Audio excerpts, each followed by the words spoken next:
Il est 19h50. Bonsoir à tous. Voici les titres de l'actualité de ce jeudi.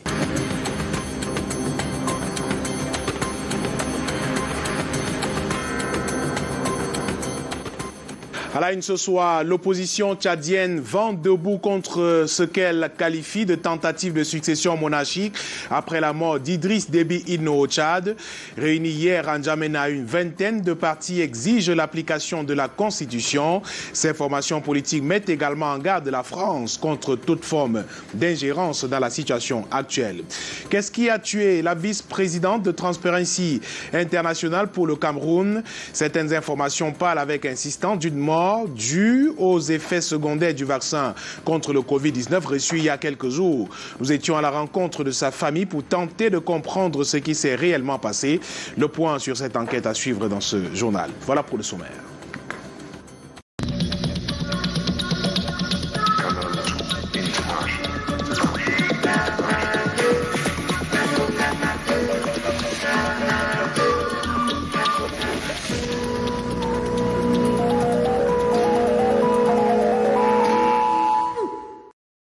Bienvenue au 19h50, mise en garde de l'opposition tchadienne contre toute forme d'ingérence de la France, position prise compte tenu de ce que le défunt président Déby représentait un pivot stratégique pour la défense des intérêts français dans le Sahel. Et donc, les opposants anticipent sur toute politique de pérennisation de la politique Tchad de France en s'immisçant dans le processus de transition en cours. Ces formations politiques de l'opposition insistent également sur le respect de la Constitution en cas de vacances au poste de président. Monique Naosi-Fosso et Joseph Wapom pour les détails.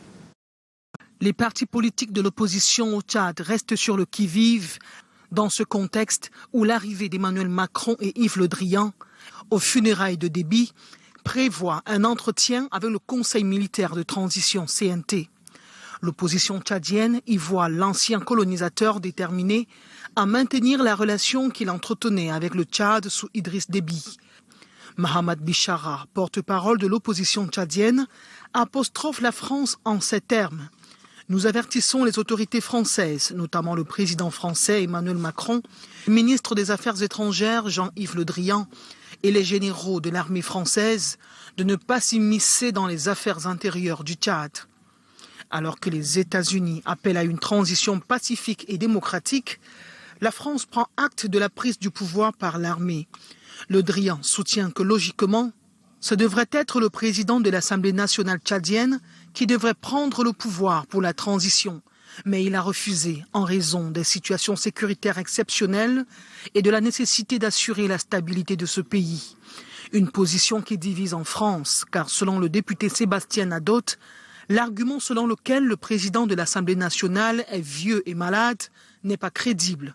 Cela a été un coup d'État pour transférer le pouvoir de père en fils. Et que si on maintient cette situation avec le fils du président qui est illégitime, c'est une provocation de plus et les rebelles n'ont plus d'autre choix que de venir avec violence à N'Djamena. La mort de Déby, survenue au lendemain d'une présidentielle à laquelle 10 des 16 candidats ont boycotté, l'opposition tchadienne s'organise pour une transition voulue par le peuple, d'où cette mise en garde contre toute forme d'ingérence de la France.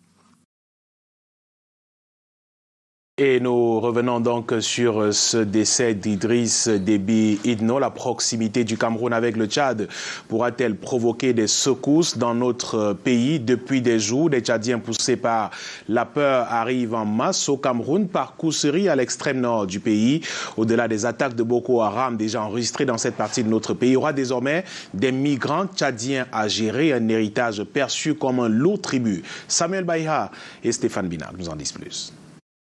Le Tchad et le Cameroun, une frontière commune d'environ 1094 km, une proximité géographique entretenue par des relations commerciales multiples. Idriss Déby Itno et Paul Biya, deux destinées presque identiques, avec cette apologie de la longévité au pouvoir et ce désir amplifié d'en découdre avec la secte Boko Haram. Idriss Déby s'est éteint. Le Cameroun pourra-t-il hériter le lourd tribut du trouble tchadien actuel?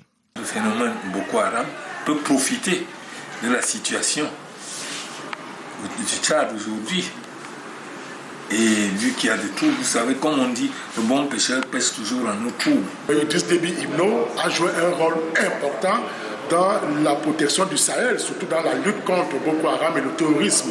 Alors pour ces deux raisons-là, on pense effectivement que le Cameroun doit donc faire très attention en renforçant les mécanismes sécuritaires pour que la carence de l'action d'Idriss Déby ne soit pas perçue et perceptible. Les Tchadiens noyés dans la peur fuient leur pays pour une terre d'asile au Cameroun. Un autre flux migratoire à gérer. Vous avez vu les images au niveau du pont entre le Tchad et je crois l'entrée de Kiossi et bien d'autres. Comment est-ce que le pont est surchargé de populations? Donc ça veut dire que le Cameroun a tout intérêt donc, à mettre en place des stratégies pour pouvoir contenir toutes ces populations qui viennent de ces pays en crise. L'afflux des réfugiés, s'il arrivait que la situation ne s'arrange pas très vite au Tchad, le Cameroun peut déborder. Le tourbillon tchadien ne semble qu'à sa jeunesse. Les partis de l'opposition et le Conseil militaire de transition s'affrontent ouvertement par le biais de correspondances. Opérationnel du chef d'état-major des armées dans la région de l'Est du Cameroun, le général de corps d'armée René-Claude Meka est dans la région militaire interarmée numéro 1 pour se rassurer des mesures sécuritaires dans cette partie du pays, une région qui partage des frontières avec la République centrafricaine et le Congo. Il a été reçu par le gouverneur de la région de l'Est ce jeudi. S'en est suivi un exposé technique à la Légion de gendarmerie de l'Est. Le cap a été mis plus tard sur Garoua-Boula où une rencontre technique avec les autres généraux s'est tenue cet après-midi. Au terme de cette séance de travail, il ressort que la situation sécuritaire est plutôt calme et rassurante dans cette partie du pays. Le trafic a repris entre le Cameroun et la République centrafricaine. Écoutons à ce propos le général de corps d'armée René-Claude Meka au micro de notre correspondant sur place, Kizito Koumaï. Je suis venu pour prendre connaissance de la situation sur place et recadrer dans la mesure où cela est besoin. Les nuages et de gros nuages s'étaient accumulés au-dessus de la Centrafrique.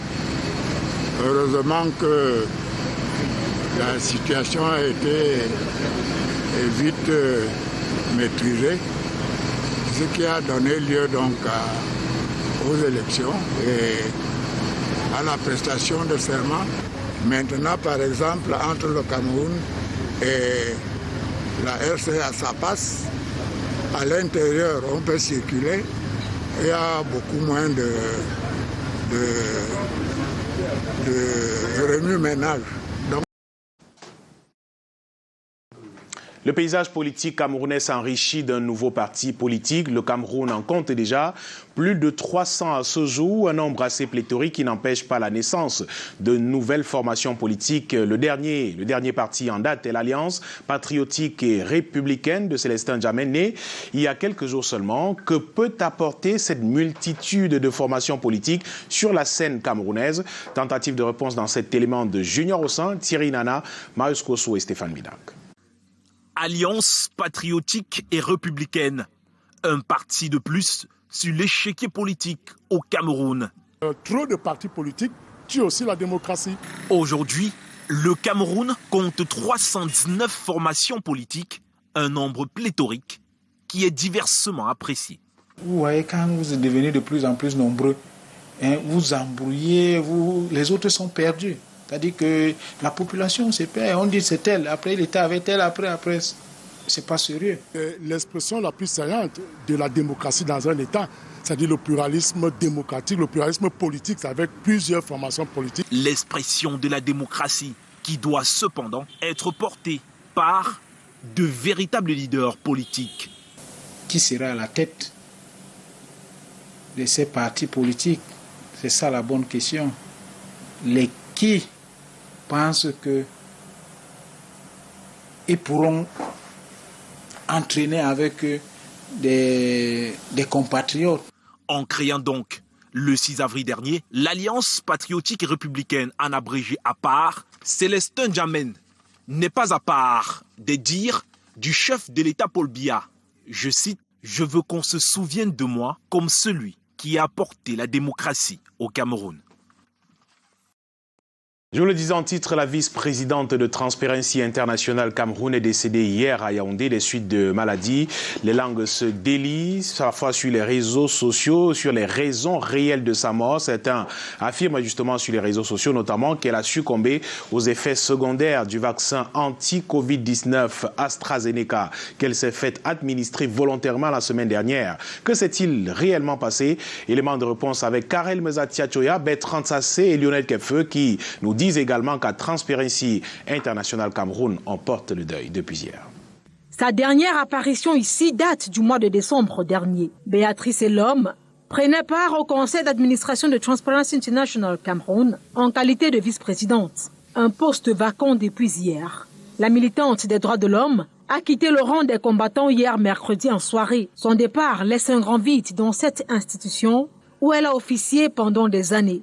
Madame Elhomme avait cette particularité d'être connue pour son activisme à l'égard des droits des femmes. Donc c'est une grande perte. C'est vraiment une grande perte pour nous tous. Elle manque déjà à ses collaborateurs, à sa famille aussi, qui pointe la Covid-19 comme responsable de sa mort. Des proches joints au téléphone ce début d'après-midi nous ont confié qu'elle portait le virus mais ne faisait pas la maladie. Elle s'est fait injecter volontairement sans avoir au préalable été testée. Ça aurait provoqué une embolie pulmonaire, une version différente de celle qui a envahi la toile depuis l'annonce du décès de la vice-présidente de Transparency International Cameroun. Il se dit qu'elle a eu une réaction allergique au vaccin anti-Covid-19. Pour connaître le diagnostic qui se rapproche de la vérité, nous posons la question à l'Ordre des pharmaciens du Cameroun face à la presse ce 22 avril à Yaoundé. Les membres disent ne pas disposer de tous les éléments pour se prononcer pour le moment. Pour le moment, nous n'avons pas une information sur cette mort suite à l'injection. Ça peut être un décès dû à autre chose, mais je pense que les équipes du ministère de la Santé vont se mettre rapidement en place pour établir les faits si ils sont avérés. Toujours est-il que cette triste nouvelle vient amplifier la polémique autour de la question du vaccin. Et si nous évaluons ce soir le télétravail tel que pratiqué au Cameroun, depuis la survenue du coronavirus, plusieurs entreprises ont institué ce mode de travail à distance, une pratique qui draine son lot d'avantages et d'inconvénients. De nombreuses structures peinent encore à s'arrimer au télétravail à cause de nombreuses contraintes qu'il impose. Mireille Flon de Fofotso et Marius Kossou ont rencontré quelques employeurs et même employés qui s'expriment à ce propos. Sujet réalisé en prélude à la célébration de la Journée internationale du travail. Depuis le début de la pandémie du coronavirus l'année dernière, plusieurs entreprises camerounaises ont expérimenté le télétravail. Une fois les mesures assouplies, quelques-unes l'ont adopté, d'autres ont immédiatement réinstauré le travail en présentiel au vu de certaines réalités. Le télétravail suppose des méthodes d'évaluation, ça suppose une prise de conscience des employés, pour que l'entreprise n'ait pas à en pâtir. Si l'entreprise n'a pas une grille d'évaluation sérieuse et certaine, elle risque de se retrouver avec un rendement qui n'est pas tout à fait indiqué. L'on a des employeurs qui sont favorables au télétravail. Le télétravail, en réalité, c'est une obligation, c'est une réalité qu'on ne peut pas s'en passer. Mais certains employés n'apprécient pas cette forme de travail. En présentiel, c'est toujours mieux. Bah oui, parce que ça favorise le travail d'équipe. Donc, on peut se faire assister rapidement par un collègue. Ça permet de rester concentré sur ce qu'on fait. Alors qu'à la maison, avec les enfants et tout le bruit qu'il y a autour, les sollicitations diverses, c'est pas toujours évident. Aujourd'hui, la meilleure manière de protéger les personnels dans les entreprises en ces temps de Covid, c'est de prôner le travail à distance et toutes les entreprises devraient s'y mettre. Il y a aussi les effets positifs du télétravail, notamment la flexibilité de travail et la gestion du temps de l'employé. Il a un temps libre énorme qu'il peut gérer, qu'il peut également s'occuper de sa famille. Même si cette façon de travailler n'a pas que des avantages, mais également des inconvénients. Depuis un moment, même les prestataires, les contribuables qui sont aussi payent désormais les impôts par télédéclaration. On se pose déjà la question de savoir est-ce que les autres administrations vont s'adapter. Le télétravail ne saurait être appliqué par plusieurs entreprises au Cameroun car la plupart sont des PME et ont besoin de la présence de leur personnel au quotidien sur le lieu de travail.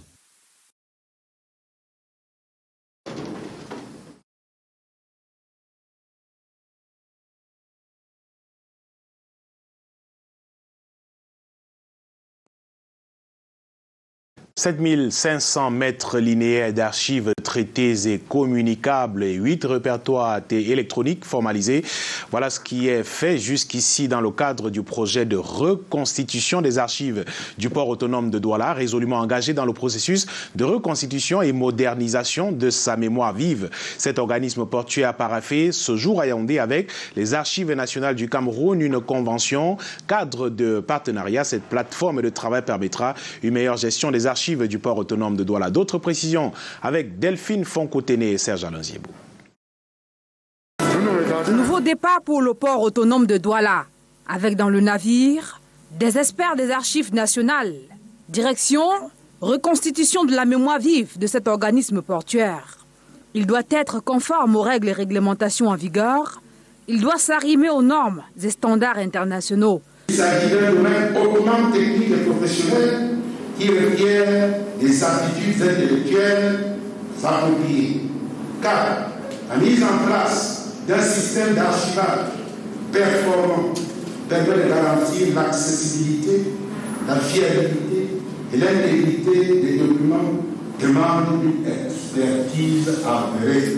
La Convention 4, paraphée ce 22 avril au Musée national, lie 2 ministères, les arts et la culture et les transports, et 2 institutions, le port autonome de Douala et les Archives nationales du Cameroun. Elle vise la mise sur pied d'une plateforme de travail devant permettre de poursuivre le projet entamé depuis 4 ans. Il s'agissait en fait de pouvoir reconstituer toute la mémoire du port, parce que sur le plan commercial, le plan financier, le plan administratif, il était très important dans le cas du port autonome de Douala qui a muté, par exemple, de l'ex-ONPC et devenu PAD, à pouvoir consolider l'ensemble de la documentation du port et de pouvoir donc restituer, reconstituer ce qui a été fait avant et ce qui pourra être, et pour mieux en fait administrer et voir le futur, quoi. Le projet de reconstitution des archives du port autonome de Douala est inscrit depuis 2017 au rang des priorités de la stratégie de développement de cette entité publique. Son implémentation est la réalisation d'une promesse du chef de l'État qui avait annoncé le 6 octobre 2011 que Douala doit devenir le port de référence du golfe de Guinée. Plus que 7 jours avant la célébration de la 135e édition de la Fête internationale du travail au Cameroun, célébration placée sous le thème Monde du travail et pandémie du Covid-19, garantit la santé des travailleurs, défi majeur dans la préservation des acquis en entreprise. Les travailleurs célébreront cette journée sans la grande parade habituelle. L'annonce a été faite dans un communiqué rendu public ce jour et signé du ministre du Travail et de la Sécurité sociale. Ils sont toutefois autorisés à faire des sensibilisations et d'échanges dans le strict respect des mesures barrières.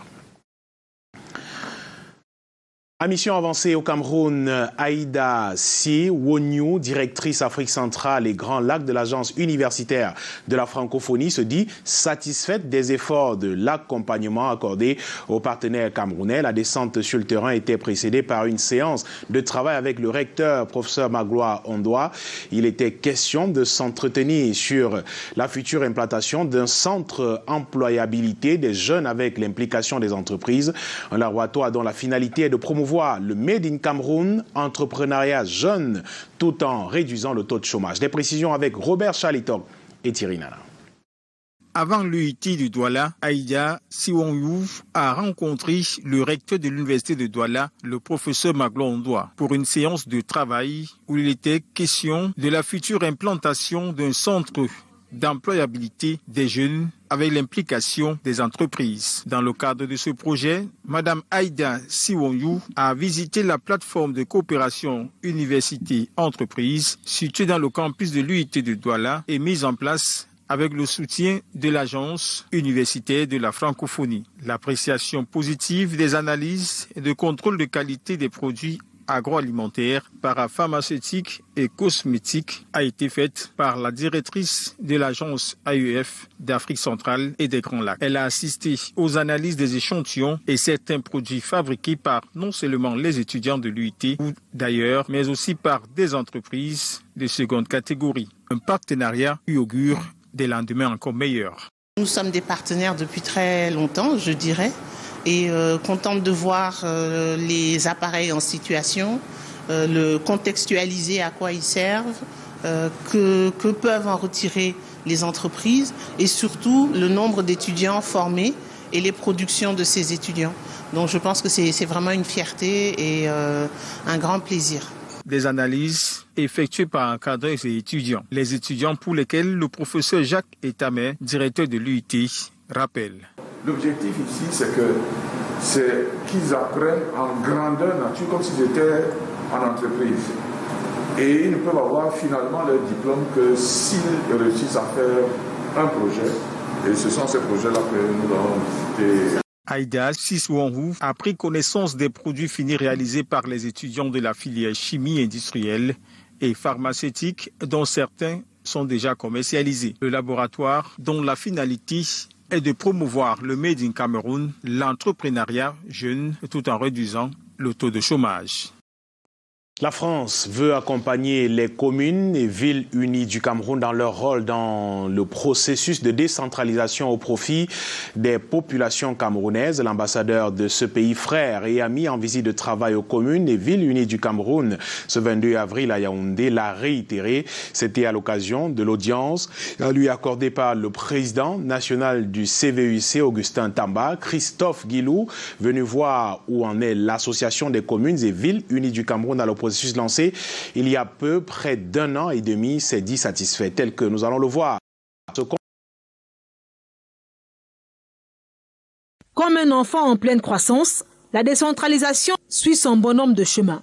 L'Association des communes et villes unies du Cameroun, impliquée dans le processus, joue sa partition pour renforcer le pouvoir de plaidoyer et de force de proposition des collectivités territoriales camerounaises. L'ambassadeur de France au Cameroun a pu s'en rendre compte lors des échanges avec le président national du CVUC, après plus d'une heure d'entretien. Nous avons déjà pas mal de projets, des projets ambitieux, notamment capitale régionale et bien d'autres. Une partie de ces projets ont été freinés à cause de la Covid, mais notre souhait c'est de reprendre ça dès que les conditions le permettront. En tout cas, c'est un objectif stratégique de la France que d'accompagner le Cameroun dans la décentralisation au profit des populations, au profit des territoires, des communes et des villes. De belles perspectives ouvertes.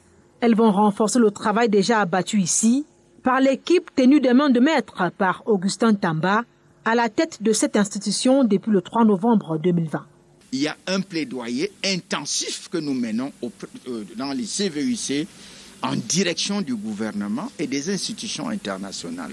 Je voudrais rendre toute la gratitude et féliciter l'ambassadeur de France qui, dans l'humilité, dans le souci de toucher du doigt ce qui se passe pour la décentralisation, a accepté de venir nous voir sur place. L'expertise de la France, qui cumule une quarantaine d'années d'expérience en matière de décentralisation, sera mise à contribution. Et ce sont les Camerounais, habitants des communes du Cameroun, qui vont en tirer profit. Cette visite inédite ouvre les perspectives d'une coopération entre l'instance fêtière des communes et l'ambassade de France au Cameroun.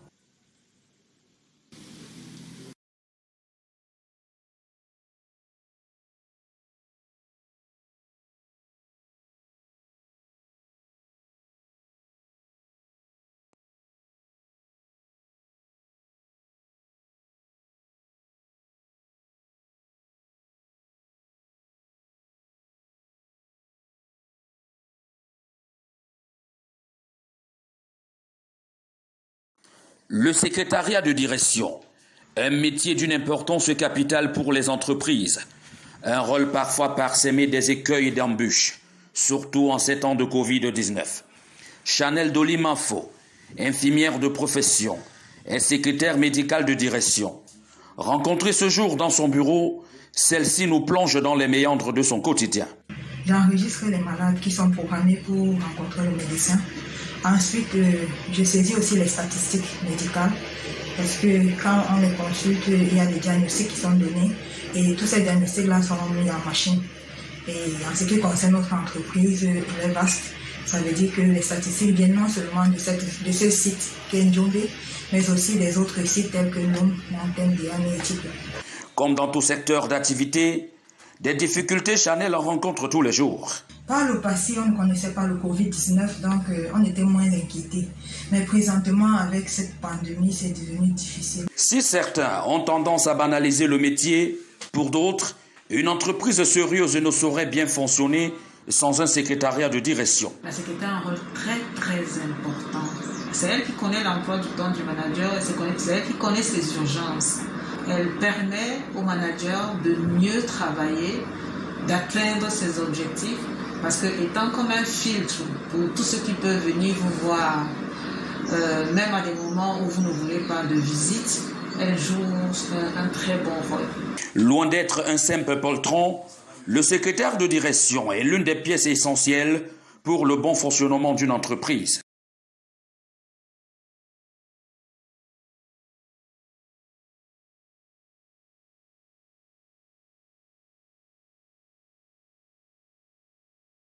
A reçu de la chambre basse dont il était membre. La cérémonie funèbre au palais des congrès de Yaoundé, précédée par la mise en bière à l'hôpital général, était l'occasion de célébrer le bref séjour de ce député président du réseau parlementaire pour la bonne gouvernance dans le secteur extractif. Retour sur les temps forts de ces hommages avec Delphine. Le député Prince Mikodi Ange Gilbert fait sa dernière entrée ce 22 avril au palais des congrès de Yaoundé, qui abrite l'hémicycle de l'Assemblée nationale depuis plusieurs années maintenant, couché dans un cercueil.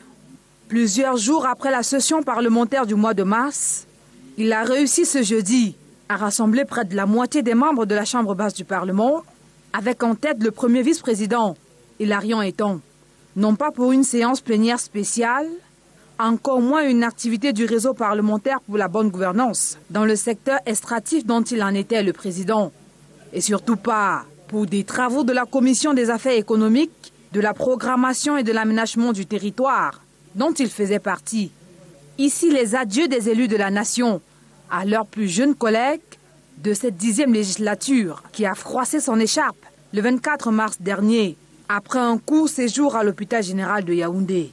Des clichés de son passage d'une année à la représentation nationale présentent un député plein de vie, dont on garde ce sourire qui fait pleurer plus d'un. Le temps de son dernier passage dans les locaux du Parlement, le parlementaire de l'Amboko 32 reçoit les hommages de ses pairs. Les allocutions de circonstance célèbrent la vie d'un député dynamique qui, en peu de temps, a marqué beaucoup. Il était discipliné, respectueux de la discipline du parti, tout aussi actif et très entreprenant. Tu laisses un vide difficile à combler. Pour ces au revoir de la famille parlementaire, à ce 6e député du RDPC qui s'en va, la messe dite permet de confier son âme au Tout-Puissant. Prince Mikodi Ange Gilbert sera inhumé ce samedi 24 avril à Molundu, dans la région de l'Est Cameroun, aux côtés de ses parents qui l'ont précédé dans l'au-delà.